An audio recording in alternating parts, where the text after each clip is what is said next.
And they're funded along with Columbia. But apparently 4 schools here. Number 1 is Stanford. UC Berkeley, UCLA, and then UC Irvine. Those 4 in California. Led by a Yale Harvard committee. They're trying to build me out. Yeah. Yeah, right. Talk about 3 classes for you.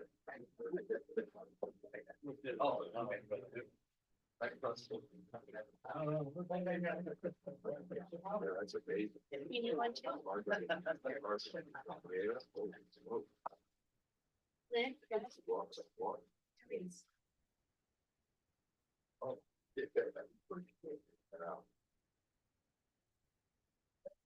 Real fair.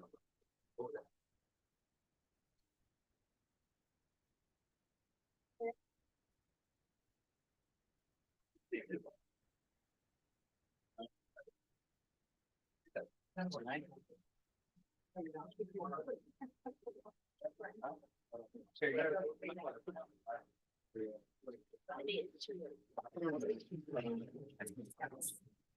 Right. Trying to decide how much of a I want to be. I get it. I get it. Smart man. Call to order the joint board of directors meeting and budget finance and engineering operations subcommittee special meeting for Tuesday, May 6th, 2025. May I have a roll call, please? Here. Here. Here. Here. Hoffman. Here. Thank you. And we have members Marnett. Clint Nelson. Here. McKesson. Here. Gasca. Present. Johnson. Here. Bill Stewart. Here. Pete Hensley. Don't see Pete Hensley. And did I miss anybody? Thank you. Would you please join me for the Pledge of Allegiance? Ready? Begin. I pledge allegiance to the flag of the United States of America and to the republic for which it stands, one nation, under God, indivisible, with liberty and justice for all. Are there any additions, deletions, or amendments to the agenda? There are none. None from the board. Do I have a motion to approve the agenda as published? So moved. Moved by Director Irvine, seconded by Director Hamilton. All those in favor? Aye. Aye. Opposed? Public comment. Any person may address the board at this time upon any subject not identified on this agenda, but within the jurisdiction of the Rainbow Municipal Water District. However, any matters that require action will be referred to staff for a report and action at a subsequent board meeting. As to matters on the agenda, if a request is to make a public comment is received, an opportunity will be given to address the board when that matter is considered.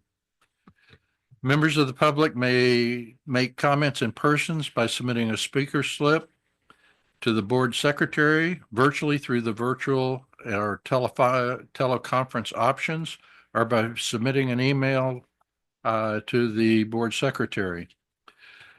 No less than 1 hour prior to the posted start time of the meeting, comments shall be made in an orderly manner, and profanity, slander, or abusive language which is disruptive to the meeting will not be tolerated.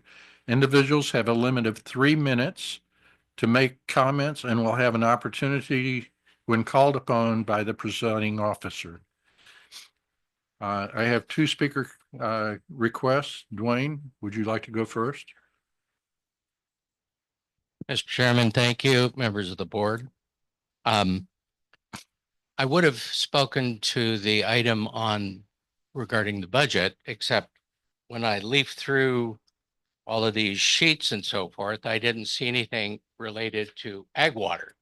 Now, ag water rates. Now, if I'm mistaken, I'll hold my comments now and reserve them for later. But as you know, that has been my primary concern and the concern of other farmers that have been attending these meetings.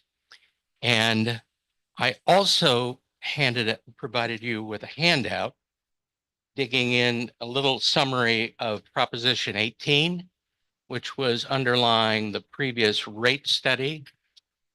And it clearly identifies in there that the fact that you have detached from San Diego County Water Authority and the assumptions in that rate study, which then have been used to jack up our ag water rates, you're not bound by them.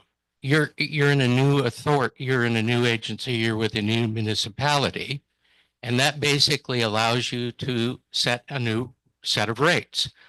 And what the farmers were expecting when we were down there at the detachment was to get and support the detachment was relief for ag water rates.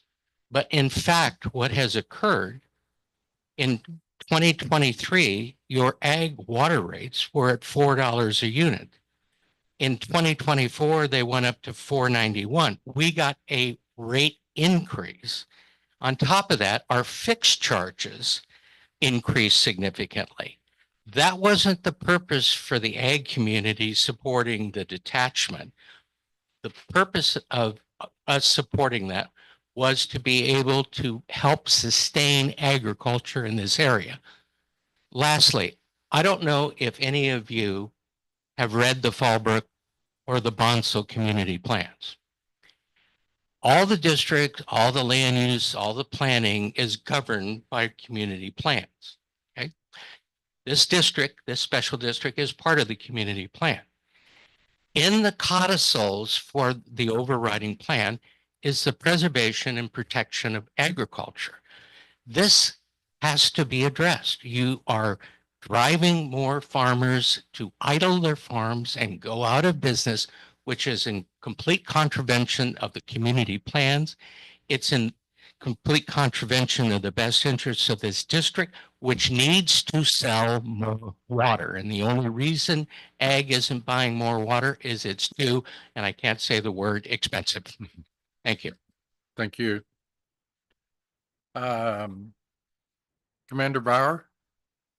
Bauer? Well said, sir. Joe Byer, 5423 West Lilac Road, Bonsall, California, 35-year proud Rainbow Municipal Water District customer. Last time I was here, sitting over here was Tom Kennedy. So I've been bad at not getting in. I've got 4 quick bullets. Number 1, the monthly newsletters, this front and back, absolutely super great. More than that, we just tend to just really look forward to it each month. Online as well as hard copy is just fantastic. And if you go more than a page like this, we have a tendency to set it aside, and I'm going to take a look at it later, and then we don't. So you've been doing a great job in trying to keep it a front and back, and I can't say enough good things about the letter.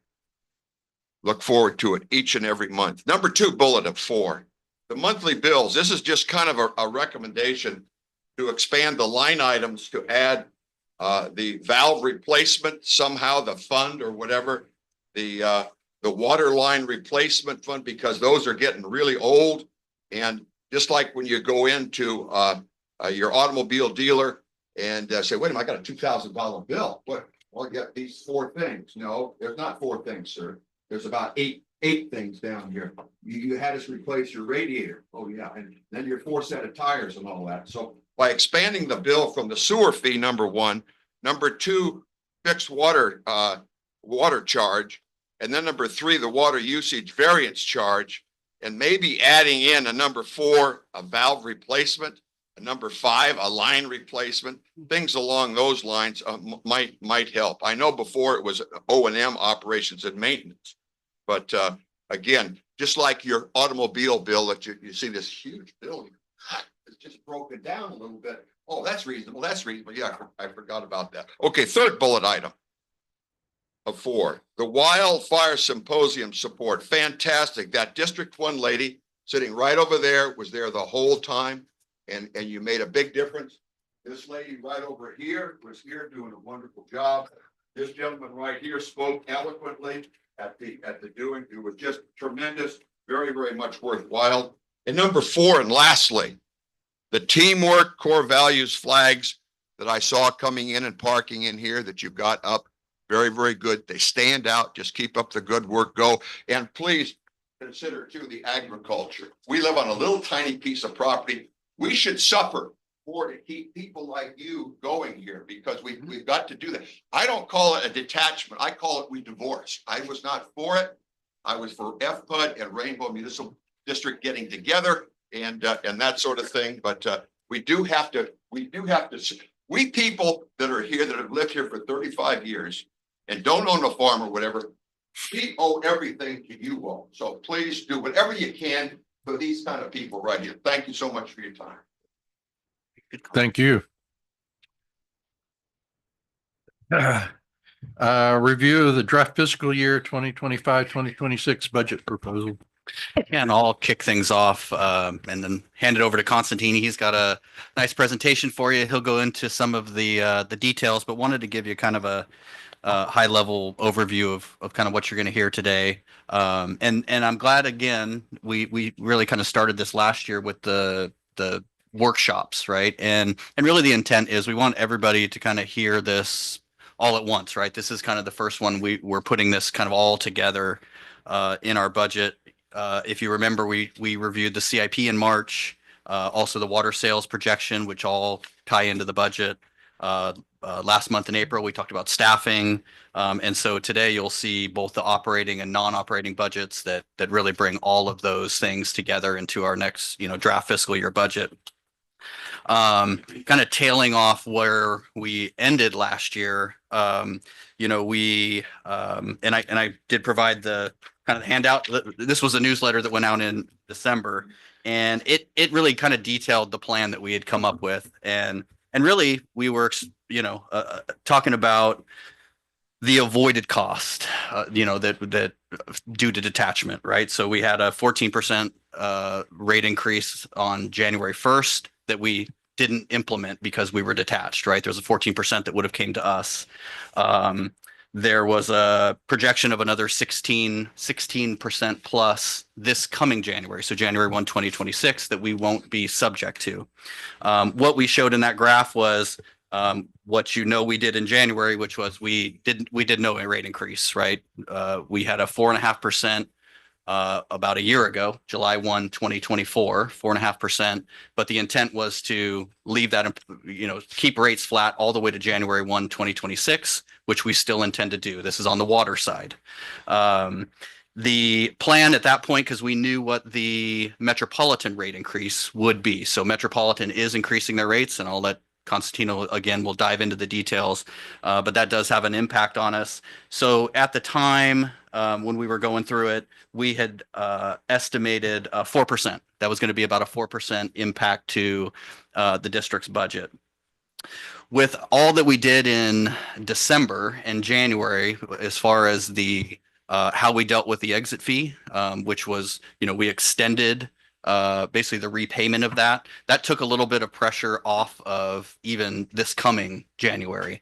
And it did that by lowering that annual payment, right? So it spread. The idea was kind of this generational equity, right? We knew that switching wholesalers would provide savings for a period of time. We said at least 10 years. We think that, we're going to benefit from this. And so we extended that kind of that payment period over that 10 years. So that helped.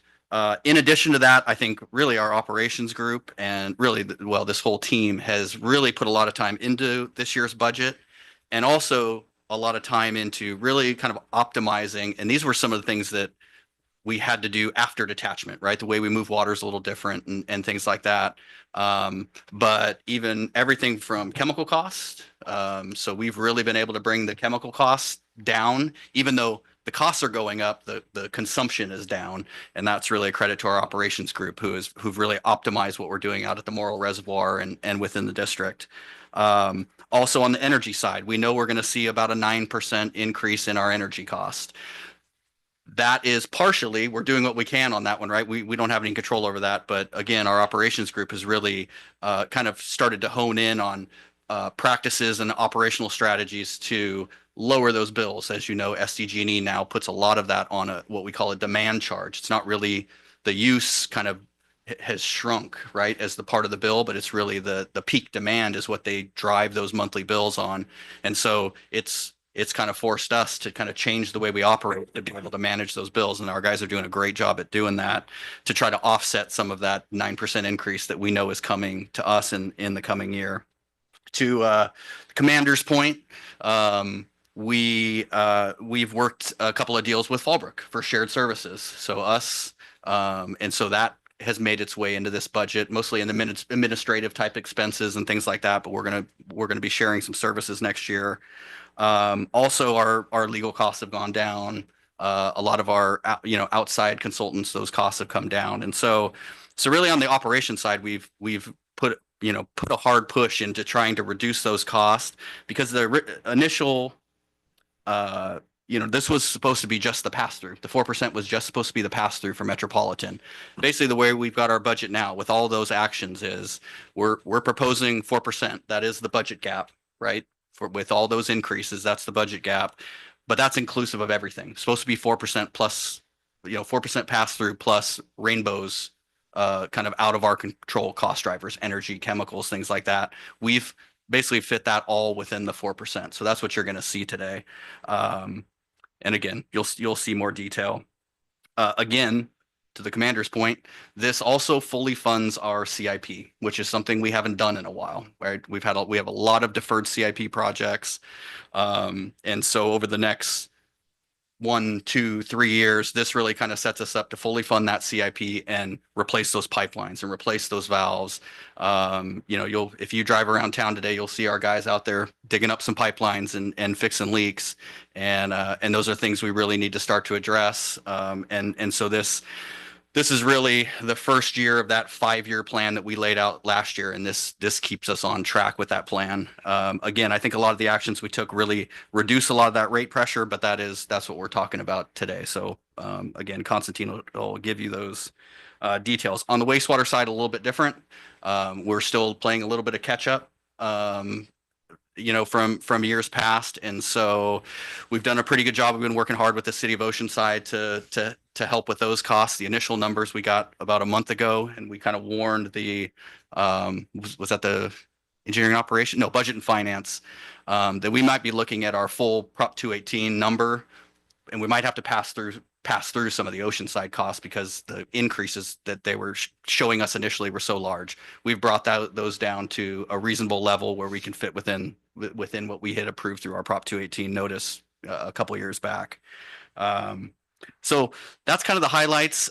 You have a lot of detail in the packet. You have the presentation that Constantine will take you through, and then kind of summaries of the overall operating budget. It's about a $50 million operating non-operating budget.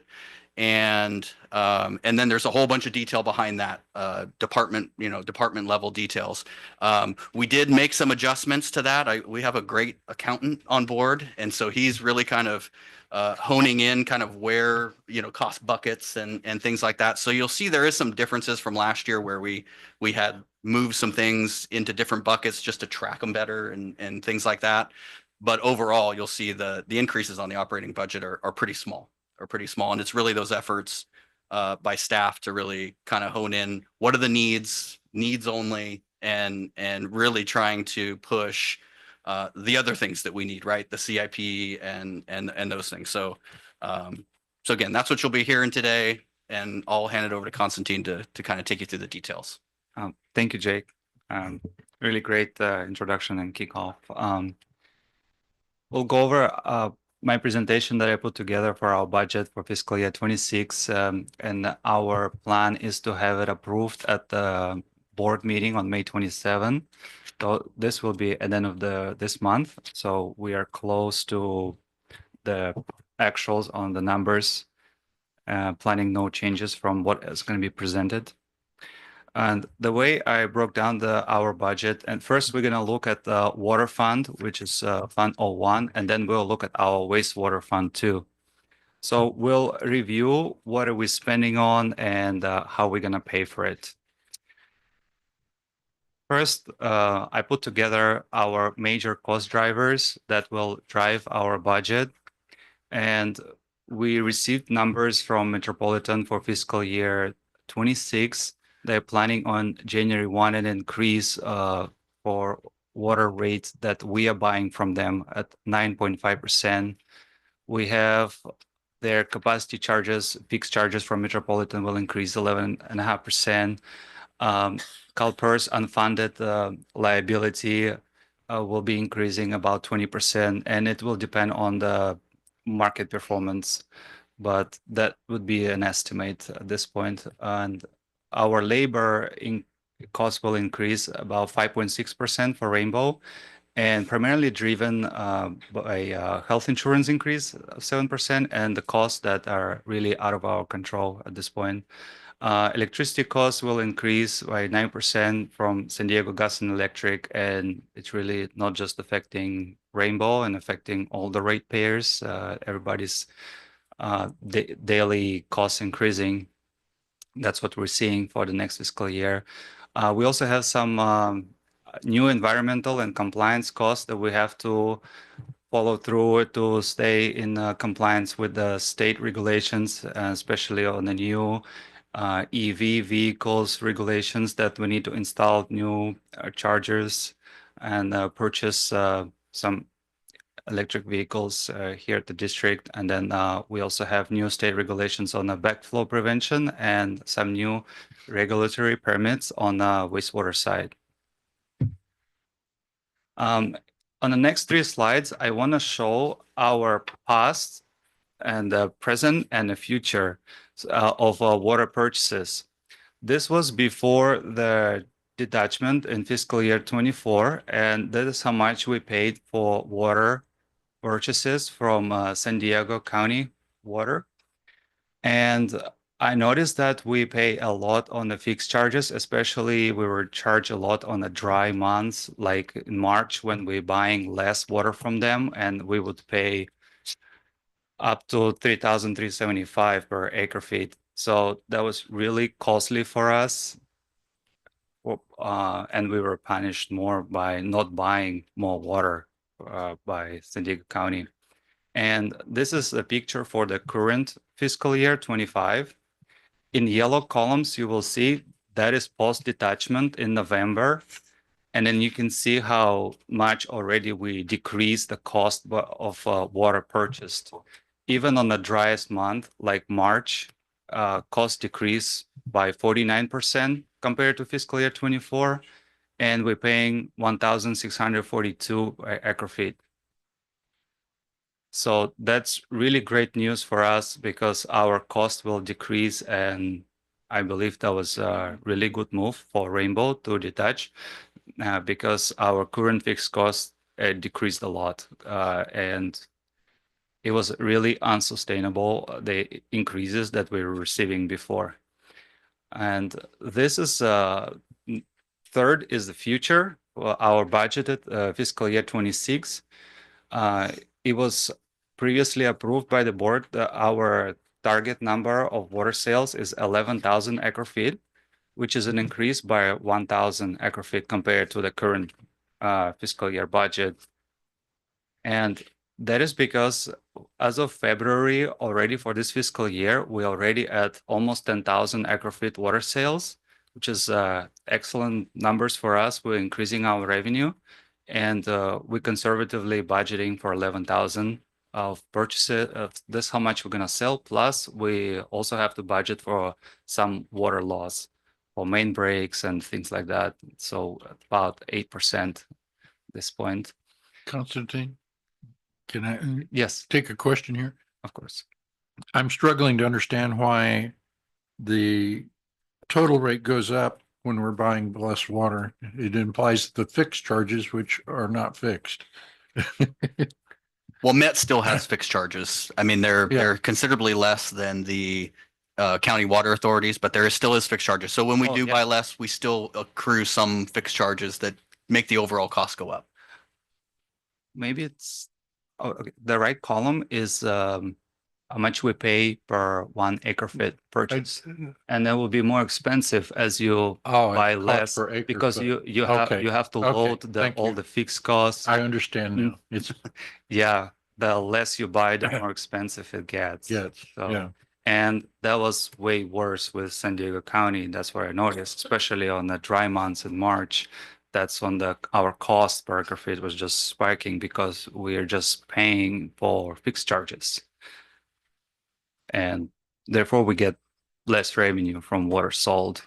Yeah, and this one kind of goes back to what we talked about. I mean, we know the exit fee obviously had a impact on what we could do, but the with the lower cost of water, the benefit is, we were subject to rate increases on those fixed charges from the county water authority. So those 10, 12, 14%, those would hit those fixed charges as well. So every year that was going up as well. We've basically replaced a portion of those with our exit, with the payment we had to make out, which, was painful on its own. We all recognize that. The silver lining in that is it doesn't change, right? We have a fixed number that goes out the entire 10 years and falls off, right? So it is not subject to rate increases. That's part of the reason why, we really project very stable rates going forward, right? Because you've really stabilized that portion of your expenses. So this kind of plays into that a little bit. I also would like to point out that, as you can see, the majority of water that we're gonna sell, it will be before January, and that's usually about 68% of our total fiscal year water sales, and that would be before the increase. So that helps a little bit as well. Water purchases side.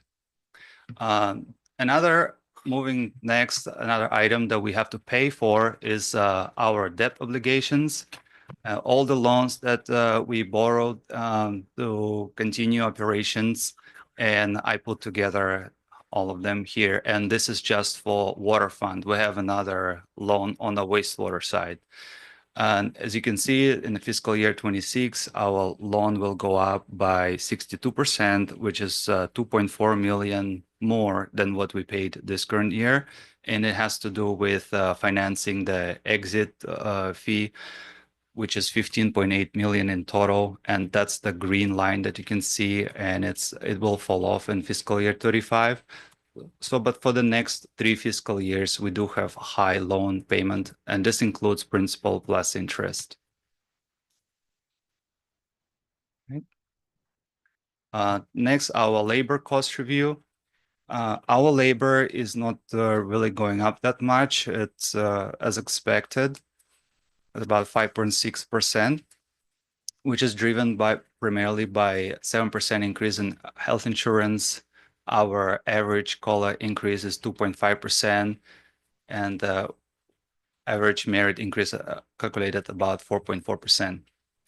And this labor is total for Rainbow, for fund, water, wastewater in general, and labor that will go to CIP. I also reviewed consumer price index as of March. It is at 3.8%. Right. Next, we'll have to pay for our unfunded accrued liability. I estimated it to be at around 962,000, and which will be an increase of 20%. We did have an increase of 23% in current fiscal year, and this has to do with stock market performance. And we did have and then CalPERS, they have a 2-year delay from how they calculate their rates. And if the stock market performed very well, which was after COVID, and that's when fiscal year 24, we had a decrease in UL. And it is recommended to be 80% funded of how much total of liability we have on our books. So we'll be looking at continue making a payment to, and the good goal to have is to be 80% funded. We don't want to be on overpaid or underpaid on unfunded liability. What are we at now? I'll have to review, but I believe we are below 80%. We're at about 70% maybe. Yeah, between I think it was a little higher than that. It was 72 to 74%, Yeah, somewhere in there. Yeah. Mhm. So a little lower than we'd like to see. Yeah. If the stock market will perform better, then this number might be lower. But I wouldn't expect that. Currently, we have a lot of whenever you have unpredicted future in the government, in the federal government, then the stocks tend to perform worse because people worried of uncertainty, and that's kind of where we are at right now. Next, this is our operation and maintenance expenditures that go directly to Water Fund 01. And I don't see any major increases, and this is driven by Rainbow directly. We do see a decrease, and that is because the way we have to follow GAP and the GASB standards, and if we doing the work that over $10,000 and over 1 year life of an asset, then we're building an asset and the labor should be capitalized. So that's why tank maintenance, $730,000 will be moved out of operating expense, and it will be in CIP because we're building an asset. So just a little different way we accounted for the tank recoats in the past. Yeah. Because it will increase the value of the tank and increase the life of a tank, for how long we can use it. So that is considered a CIP. Next, I put a graph together for water sales and comparison from fiscal year 2020 and our budget of fiscal year 26 is at 11,000. Out of this, agricultural water sales are at about 62%, I believe, and residential water sales at about 30%. And then, and agriculture continues to be a primary revenue driver for Rainbow.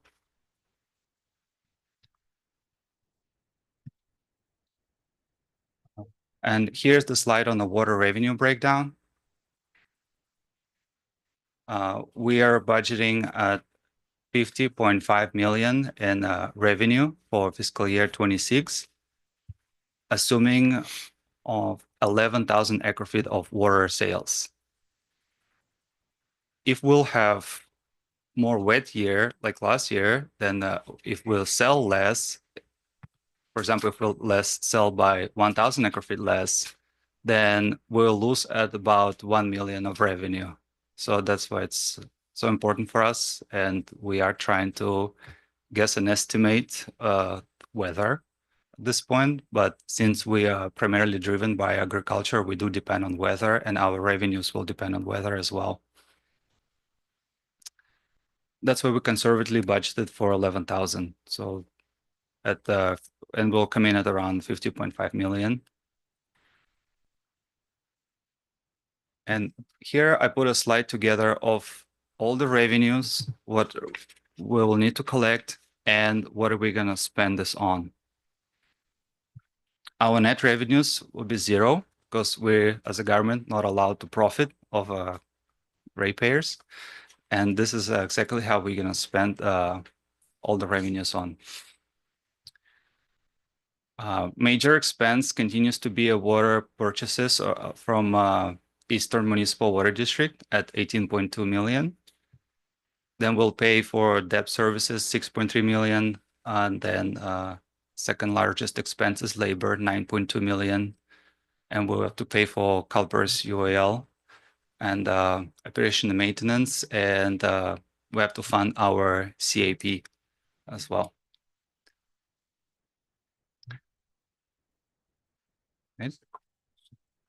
Yeah, Because we pay the. I had that question too. Yeah, there's a small portion that we fund the administration. So it's basically just funding the program and inspection of that. So we pay our portion of it. depending on how much we give out. So it's variable based on how much funds we basically let out to our agricultural customers. Who do we pay that to? It seems It- like a lot of money. It's administered through Rancho. It's administered through Rancho. But it's, you know, website, and they have personnel that are administrating the program, and then there's an inspector that does pre-inspections and post-inspections, make sure they actually did the project and all that kind of thing. So we're funding that portion of it. It's- It's a good investment in the long term. Yes. So it's about It is. 15% on what we get. It is. Right, and here's our proposed plan on water fund. As Jack mentioned earlier, increase water rates on January 1st, 2026 by 4%, primarily driven by Metropolitan Water District increase of 9.5%. So really we passing on our customers just 4% instead of 9.5%. And we have a spot where we can eat up some of that cost and not to pass full increase on our customers. And because of all the savings that we got from the detachment, and plus we able to postpone the increase we do have with all the revenues that are coming in, instead of increasing on July 1st as originally was planned, the increase was postponed by 6 months and will be on January 1st. Yeah, so those that typically what would happen in the past is Rainbow would have our rate increase would come on July 1. So basically our O&M and labor, we operated on the fiscal year. And then when January 1 came around, it would be the county water authority costs would get passed through. So additional rate increase on January 1. What we did back in July was basically 18 months. So there'll be no water rate increase on July 1. January 1st is what we're proposing. So we're so- doing everything we promised. We're not, It's what was in the news. Yeah, that's what I was Yes. kind of showing you what was in the newsletter. Actually, we said the original and what we were kind of marching towards was the 4% was just the pass through. And then we didn't know what Rainbow's cost was. So we were thinking January 1, 26, it would be 4% plus pass through. That's actually what we showed. What we've been able to do because of kind of how we dealt with the exit fee and some of those big cost drivers is it's all wrapped into that 4%, nothing beyond. So that's where we're at today. Yes. Yeah. When does Eastern do their rate increase? Is it in January or in July 1st? That's a good question. Well, But it doesn't really affect us. no, because really our contract with them is only for wholesale supplies, and that's January 1. January. That's January. Mhm. I don't know Eastern, their own internal It's really a retail service budget, but- fee on top of the Met charge. Yes. So, yeah, I mean, it could go up 100% and it'd only be $20. Right. Yeah. So, and even on the service fee, the administrative The fee, I fee. guess that comes from Eastern, the agreement we have with them is it started at $11. And basically it's tied to inflation. So you're talking 4%, or, whatever inflation is, that's kind of the markup. So that's pretty slow moving. It's a very low dollar amount to start, very slow moving. So, yeah. Yes. Yes, Clint?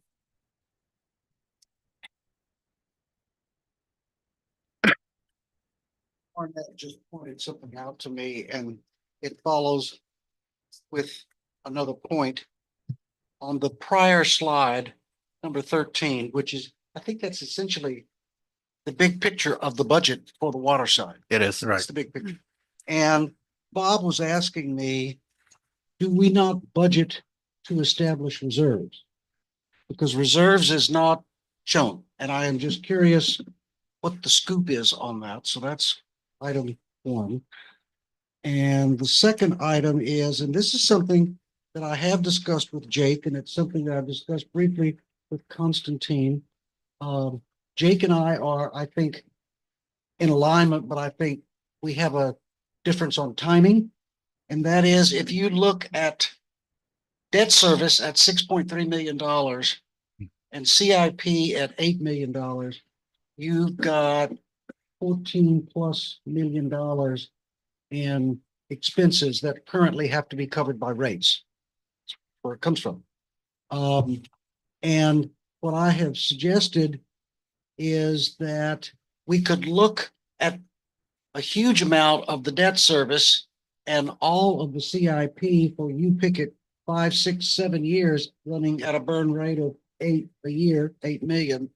And we could float long bonds, 30-year bonds, and we would probably reduce the addition of 6.3 debt service and 8 million CIP. We would probably at a minimum cut that in half if we did a long 30-year bond program to refinance our debt service and to fund our CIP with some certainty. It basically takes it off the books for all practical purposes. And so since we are at the point where we are looking at the big picture of the water budget, I wanted to raise that. The discussion, I think it would be safe to say that Jake was generally understanding. And I was happy that Jake not only understood, but thought that there was merit in the plan. The thing that Jake was most concerned about is the timing of the plan. How quickly could we move on that? And secondly, to what extent all of the debt would be included in the refinancing via long bonds, okay? And there probably are a couple of items that one could argue might not be includable because they don't depreciate over 30 years. And I get that. I've also seen some very creative debt financing in a couple of other places where I've been where that might be something that could get finessed. I don't know. But with regard to the timing issue, and then I'll stop, Michael. And with regard to the timing issue, when we're talking about $6 or $7 or $8 million in cash flow that does not need to come from rates by reducing what our cash burn is, it just seems to me that we should be running faster, not slower, at trying to figure that out, put that together and make it happen. Because, for ratepayers, $6, $7, $8 million less that we need is noticeable money. That's all I'll say. Yeah, no, and those are both great points. And I think both part of the long-term financial plan. We are hamstrung a little bit in some of the debt in two ways. One you brought up already, typically you can't finance things beyond their useful life, right? That's just it's not a prudent approach, and a lot of times the financing they won't do it. And so we are on, for instance, the exit fee, the meters, a couple of our debt portions there, those are kind of off limits at this point. There's also some. The fee is off limit. That provides benefit into perpetuity. Say again? The exit fee provides its No. useful life is into perpetuity. They really, you could only justify 10 years. They did 10 years. Yeah. Our ratepayers will benefit for 10 years. Right. That was the study part of the, I read in the You, document. you may be right. It could go in perpetuity, but I think feasibly that's all they could really prove, right? We had some backup to kind of show that 10-year. The other thing is there's also, when we do these financings, there is limits on buying back or refinancing those things. So there's time limits on those that kind of drive some of our. I mean, obviously we're going to be looking at how interest rates move, and then also, but there are limits on that, right? Like you cannot refinance it for 3 years or 5 years. So some of our debt has some of those limits on it. So our hands are tied a little bit in that way. And that's why we had looked at, we're not very far away. We're probably a year and a half or so away from, if interest rates are favorable, potentially wrapping up that debt. And then we have a large CIP year planned, not this coming year, but the following, where a lot of pipeline replacements, pump stations that need to be rehabbed, that we do plan on packaging into a large debt finance, which definitely would help. So I think we're on lockstep with that. We're just, you're right. Yeah. For the reserves, and we talked some about this last year, we are back above the minimum level. And so really what our policy dictates, and I think it's good policy, is we don't raise rates to fund reserves under those scenarios. If we were at $5 million and we're 7 million under, we're bleeding, then the policy says, hey, you need to strongly consider raising rates to get your reserves back in line. what the policy says is once we get to a point, and I'm not saying we're at a comfortable point. I would say we're a bit away from that, but we'll show a slide at the end that shows over the next 5 years us recovering. And so in a budget like this, really, we're looking at any unexpected savings, anything that comes along. Obviously, that gets put into reserves Right. as part of that program. And again, over time, over the next 5 years, it shows us getting into those more target levels, but we don't want to raise rates now just to fund reserves. That's I yeah. appreciate that. Yeah. I guess my question is that since reserves are important for us, Yep. it is our backstop against uncertainty. And given the smallish amount of money that we would want to put a tag on to call it reserves. Yeah. Money. Perhaps we could reconsider the fact that it's not really budgeting for reserves, it's planning That's right. for reserves. And that we assume that if our budget plays out this way, we would have $1 million that we could place in reserve so that we can also see for ourselves and to show any financing authorities that we're trying to deal with that Yeah. we are addressing the reserves problem. Right now, Right. the reserves issue in terms of the budget layout is kind of invisible. And I guess it feels maybe like it's a hope and a prayer that we might have some dough left over to label a reserve. Just a thought. I mean, You're right. If we sell more than 11,000 acre feet, for example, then we'll have extra revenues that will go into reserves. At this point, the budget is where we try to meet in the middle to meet our needs so that we don't have to raise the rates too much to fund our reserves, just like Jake mentioned. And of course, if we will sell more water, more than 11,000, all of that will go to reserve. For every 1,000 extra, we'll put extra $1 million into our reserves. That's kind of where we are at. Yeah. But the budget is just looking at that net revenue 0 point. But I think given where we're at too, that's and this is kind of it is troubling to see no allocation for reserve. right. You see where I'm going. right? Yeah, yeah, but I think we feel like we're in a pretty good place and we've budgeted conservatively enough. We're trying to hit the mark on sales and do those things, but I think we budgeted Mhm. conservatively enough that we feel like we're not at a great risk to draw reserves. And again, over this next 5 years, as we have some of our debt that's going to fall off. We have those, that's going to allow us to, and it shows in the 5-year plan, it shows those debt financings come online. Shows them falling off. And so then that does, it obviously provides a lot of relief to the bottom line and allows us to fund our project. So I think we are on the same page. I know you probably want to see it tomorrow. Right. There are a little bit of, yeah, Yesterday. and everybody does. And I think that's why we're not putting any kind of increase related to reserves or slush, there's no fund there. We're trying to go minimum, but obviously the district has to remain solvent and those kind of things. Thank you very much for. Yeah. So this would be to Flint or Constantine or you. But when you're talking about debt and you're saying a 30-year bond, do the ratepayers have to approve that or no?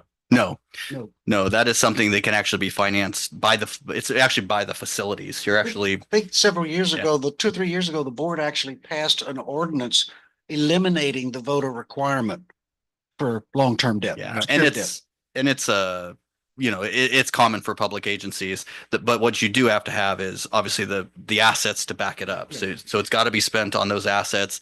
And the other part of that is too, and that's what, we've got our debt payment that's a little up this year because of the financing that we had to do. You have to maintain a certain debt coverage. So your rates do have to cover those payments at a certain level. Otherwise, you're not going to be able to borrow, or you'll borrow at very high rates. So, so that's another part of it. Because the only reason I mentioned that, because I think you were actually at that meeting, because the people in Rainbow brought that to me about anything about bonds. They want to have to vote on debt. So maybe somehow we should maybe put that in a newsletter that there on some instances that Yeah. we don't need I, to. I think the protections are in place to make sure a district is acting prudently when it issues debt, but It's within the law. it I mean, is, The law yeah. dictates that. yeah. Yeah, I understand that, but to me, it's better to give out information and plant the seed to let people know versus later on, because there's different thoughts or different eyes or misinformation, and then there's a big uproar that you can't do this. Like, to me, I kind of like. Yeah. Well, I think that's why that's why we show this 5-10 year plan, because we have very kind of set marks where we know where things are going to land. All that debt is fixed, right? So when things fall off, we actually have some capacity to kind of fund our CIP through that method, which is a good thing, right? Again, it's that generational equity, right? They're going to benefit for 30 years. I don't want to raise rates 10% to pay for one pipeline replacement that Dwayne has to pay for right now.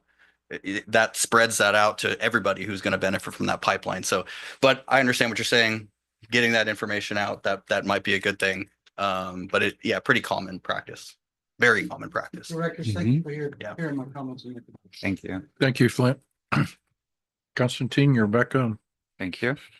And back to Dwayne's comment, I would like to mention that we are doing a new rate study, and I'll make sure we'll incorporate and hear your comments and concerns.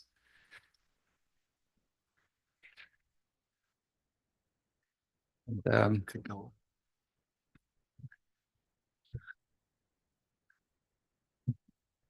we are moving on the next fund, wastewater fund 02, and we'll review budget for our wastewater at this point. In a similar manner, we'll review all our expenditures, what are we spending on, and how we're going to pay for it.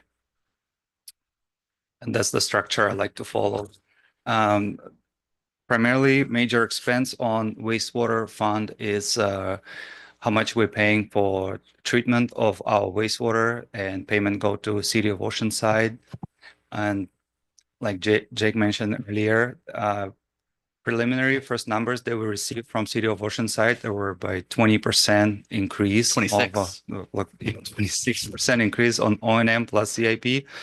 And our accounting team reached out to City of Oceanside, and we wanted to know the details and breakdown, and ask them a lot of questions. And then they realized they had to recalculate their numbers, and they were using the new formula, how they were plugging in the numbers for us. And so the number that the new number that we received from them is going to be 1.2 million of O&M charges plus 500,000 on CIP, which is more in line and more makes sense for us, because it's just a 3.4% increase compared to actuals of current fiscal year. In current fiscal year, we paid 1.7 million for the Oceanside for treating of our wastewater, and we're budgeting pretty much close to a similar number, 1,768,000. One more additional thing that we're paying to City of Oceanside is the catch-up billing. I pulled all the invoices and looked what was in agreement to pay to them, and the total came to 4.1 million. And those are the charges that we're paying in a current fiscal year for prior fiscal years, from fiscal year 22, 23, and 24. And that is something that we didn't expect previously and didn't account in our wastewater rates. And that's why wastewater rates were not increased before to our ratepayers. And that's the bill that came in, and we're almost done paying it. We just have 3 more payments left on it. And it's pretty much drained our reserves on wastewater side. And we do need to rebuild our reserves at this point because it's below required minimum level. That is why we're proposing an increase of 13% on July. I'll cover in the next slide. And another expense that we're paying for is another debt obligation that we borrowed to fund Thoroughbred lift station. And that comes in at 663,000. and that's a $5 million loan. Next expense is our O&M expenditures, and it came in at 1.5 million. It's a 10% increase compared to current fiscal year budget, and primarily driven by water control for Horse Creek, which is 200,000 extra, and that is a new environmental requirement that we have to comply and implement, and that's a primary driver on the O&M expenditures. Overall, our expenditures remain flat as we try to maintain our expenditures in line. Next, we'll review our revenues. That's all for expenditures. And on the revenue side, we are budgeting at 6 million for fiscal year 26, and that is 13% of a rate increase. And it will start on July 1st of this fiscal year. And it is primarily driven by the catch-up billing from the City of Oceanside, so that we have to finance that 4 million that we just paid in this current fiscal year to them. And here again, a breakdown, large overview of all the revenues next to expenditures. So our major revenues will be coming from EDU fixed charges at 6 million, and we also have some possible grant revenue coming in, which will be at 1.075 million, which will primarily finance our CAP on wastewater. That will be a CAP grant that we'll be receiving. And here's the breakdown of our expenditures. Primary large expense is City of Oceanside cost at 1.7 million. Debt service financing, this is for principal plus interest. Labor will be at about 1.8 million. O&M charges at 1.5 million. And the CAP expenses are planned at 1.1 million, which will be funded by the grant.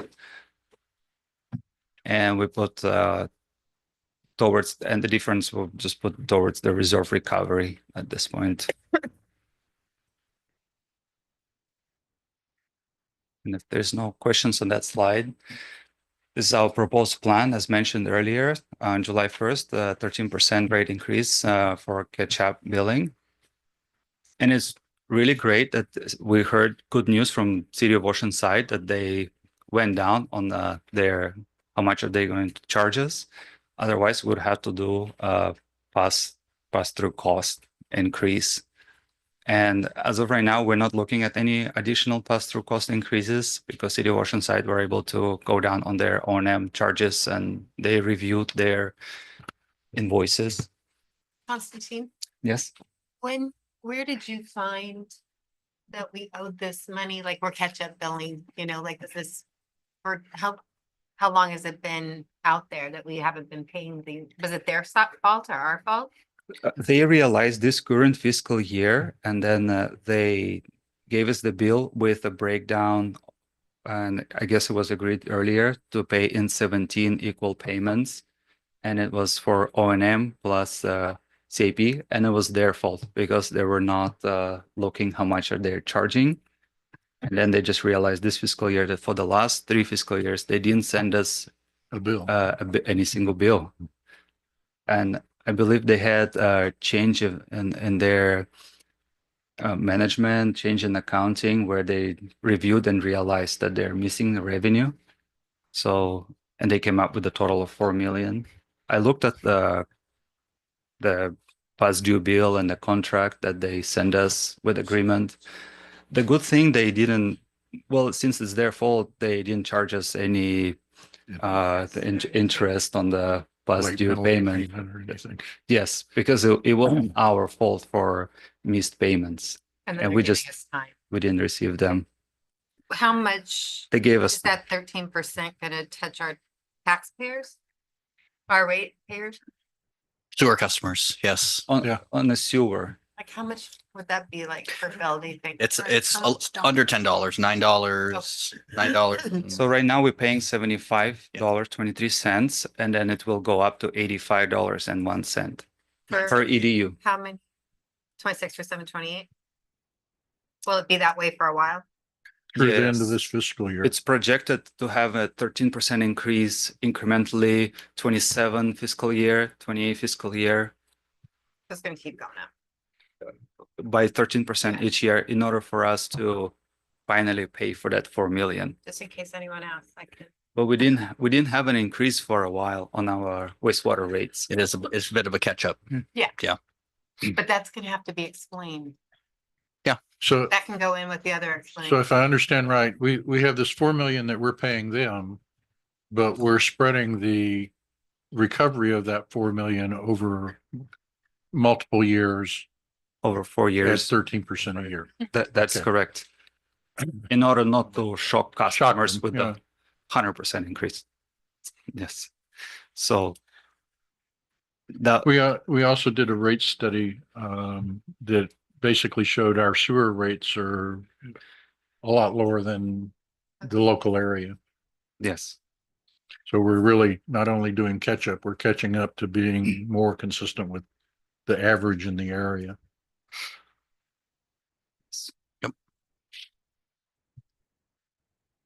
And that is our proposed plan on the wastewater. Like exactly you mentioned, the 4.1 million catch-up billing will be financed by 13% increases for the next 4 years. And we hope the city of Oceanside will not increase our current rates, Yeah. how much they're charging for their O&M. They should not be going up more than 4%. Yeah. For current charges. That's because really what happened this year is we were continue paying current bills, plus we were paying for the last 3 years all at the same time, which drained our reserves. That actually goes into their profit size because they've already paid for all those expenses. And this is the review of our 5-year unrestricted cash projection. And as you can see, the numbers as of February, those are actuals. We sit at about 14 million in cash reserves, which is above our minimum target level. And I projected the slow and steady recovery each month for the fiscal year 26. And then where you can see some of the yellow lines, revenues go down. That is the borrowing, additional debt issuance in order to finance our CIP projects. We are planning some large CIP construction projects coming in. And fiscal year 2028 really going to be a good year to issue additional debt because we'll have several loans that are already falling off our books.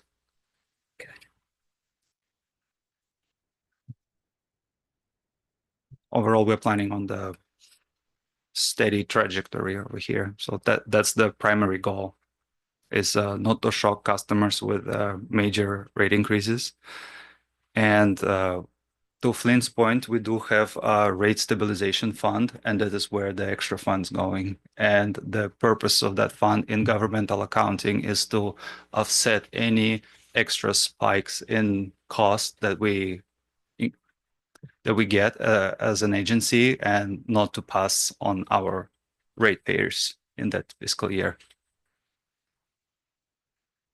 And that concludes my presentation. If there's any questions.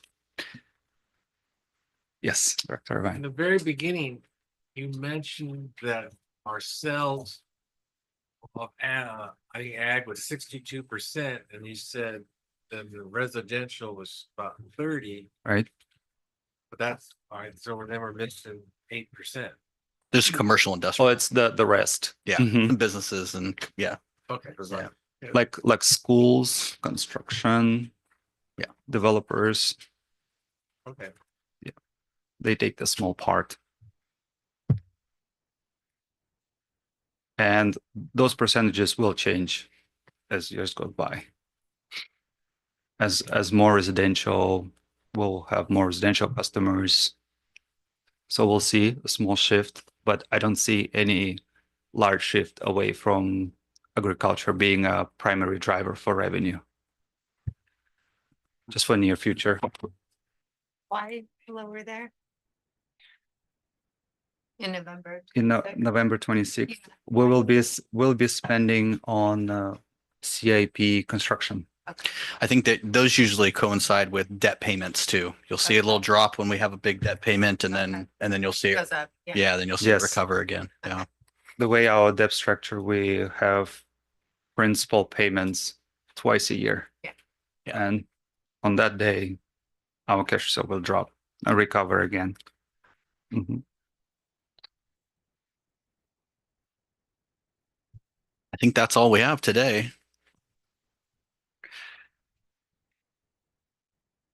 Sign.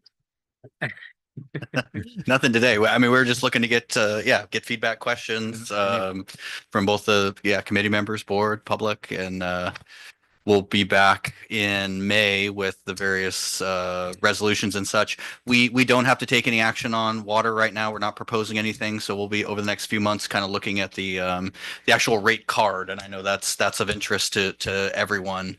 And what I mean by that is kind of the balance of what those look like come January 1st, 2026. So we'll have a little bit of extended time to take a look at those things. The wastewater will come to you in May though, as far as the wastewater and also the capacity fees and things of that nature. But the water rates, there's no change in July. So we'll take a little extended time on what that looks like. Question for you. Maybe it'd be the constant, you made a mention earlier that since the survey that was done, where it was the rates when we're at the water authority, and now you're gonna be reevaluating since we've gone to Eastern, do you know how long you may take for you to get that information? Yes, good question. As soon as we approve the budget, I will send them our budget, how much we are planning to spend on, what are our costs, where we stand. And they will work with that information, and I'll work with our vendor who's doing the rate study for us. And I believe it should be before end of this calendar year. Sure. Yeah. So before December. Oh, yeah. Yeah. That's what I'm talking about, the rate card. When you finally see that rate card, that'll take all those adjustments into effect. Especially will be important before we go into that 4% increase on January 1st. It will be prior to that. And then it will be decided how that 4% will be financed by, what portion of that will be agriculture, what portion of that will be residential, and the rest. And that will drive the rates. And we'll be looking at the high usage, and it'll be they're supposed to be in a separate group. We'll look at the fixed charges. The total of 4% increase will not change, but how it's being distributed by Spread it out. customer plans, that's what we need to relook at, especially after detachment. Because we have new cost, we have less fixed costs right now compared to how much we paid to San Diego. So Yeah, those are all good news items. I mean, no rate increase is a good increase, but Yeah. I mean, you've got a 9.5% pass through coming from net, but we're only passing 4% to the customers. So if we could capture some of these points Yeah. in our newsletter to try to help ease the pain or explain, what the agency's done to help offset what potentially could have been much higher costs, I think that would be helpful for the public Yeah. ahead of that 4% rate increase. Yep. Absolutely. yes. Any additional questions or discussion? Item number 8, information items, financial report. We have nothing further. I think we've dove deep More enough into file. the financials today. Then we're adjourned. Okay. Thank you, everybody. Wow. Can't do all my plans for tonight. Yeah. What a waste. I looked at I've all been- these people in the room and I said, there's no way